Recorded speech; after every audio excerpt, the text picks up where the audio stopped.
Just got done cutting grass, and I'm going to show you guys something. We got a landscape company, and we thought we'd try them out over here on the one side of the house to do a little bit of just a little landscaping, put some bricks in, some bushes, flowers, things like that. And if we like them, then we'll go down the rest of the house. And one thing that I'm going to show you kind of what they did. Hang on one second. We didn't have them do anything on this side of the house. That's what needs to be done later. But we just had them do some, they kind of scalloped it right there, and they're going to be putting some bricks down on Monday, filling that in. And then on this side of the house, they kind of did the same thing. So they did a real nice job with that. And I came out Friday when they did it and saw it, and they told my wife to be back on Monday to finish. And something I didn't see until just a few minutes ago when I was cutting my grass, because truthfully I never walked over here, is all of the sod that they took up out of the area there, they piled along the side of the house. Well, I didn't know it. It's all dead now, and so is the grass that was under it. So now what I've got to do is I got to get a wheelbarrow and load all this sod, or now dirt clods, up and haul it off. So that's what I'm getting ready to do.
Luckily, the grass along the wall wasn't in as bad a shape as I thought it was. It's a little beat down, but nothing too bad.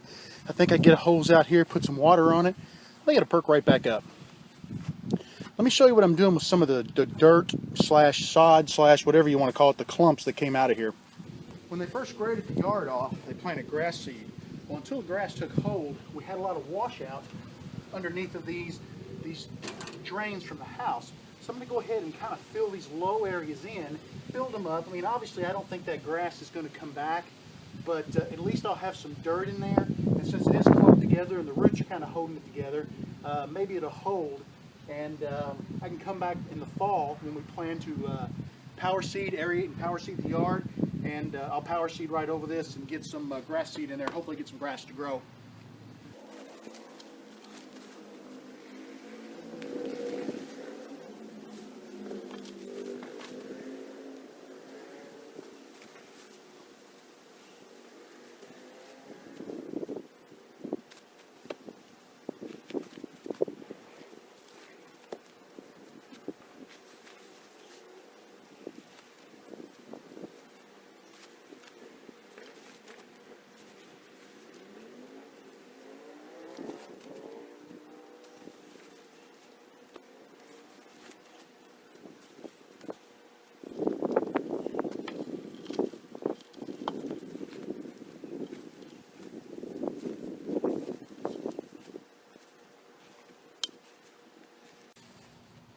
what I'll do is I'll get the hose and I'll wet this down to where it's really soupy so that I can kind of step on it and sort of smash it in a little bit just to kind of help it seat in the area. And I think it'll be all right. I think it'll be good backfill. I got a couple more of these to do, and we'll see where we go from there. I've got all that dirt redistributed. I'll show you what the areas look like real quick, and then that'll wrap this little project up. Here's the first drain. It had maybe a 3-inch, 2.5 to 3 inch drop off there. I filled in the area. You can see the dead grass, that's where it went in, and it was running out this way. So I went ahead and leveled it up all the way out to there. So that's the first drain that I took care of. The second hole was just really more sloping back toward the house. So the water would come down the drain and it would dig out a little, maybe a 2 to 3 inch deep pit, maybe about 2 inches out from the drain block. And it would just run back toward the house and settle back in that area there. So I built it up in the back and sloped it out. And once again, like I said, I don't expect any of that grass to grow, but I'm just hoping it'll be good solid fill, and I'll get some seed over it this fall. Here's the third one. Now it slopes off pretty hard. I could have used a little more down there at the end of it, right down there, but I just ran out. But I went ahead all the way around it, packed in some loose dirt, and sloped it away. So hopefully that'll help a little bit, and as I get more dirt, I'll go ahead and fill in the area out here. As I was running out of fill, you can see I've still got quite a drop off on that block there. I'm going to need to get some more fill and put it in that hole, but that'll help a little bit. That'll stop it from eroding away, and hopefully that'll sort of smash out and spread out in there, and then I'll get some more dirt here before long and finish filling it in. Well, thanks for hanging out with me while I did that. Wasn't looking forward to that job. I always hate working outside when it's so darn hot. And really, it's not the heat as much as it is around here, the humidity. But the job is done. Time to go in and cool off a little bit and see what's next on the list. Thanks for hanging out with me, guys. Appreciate it.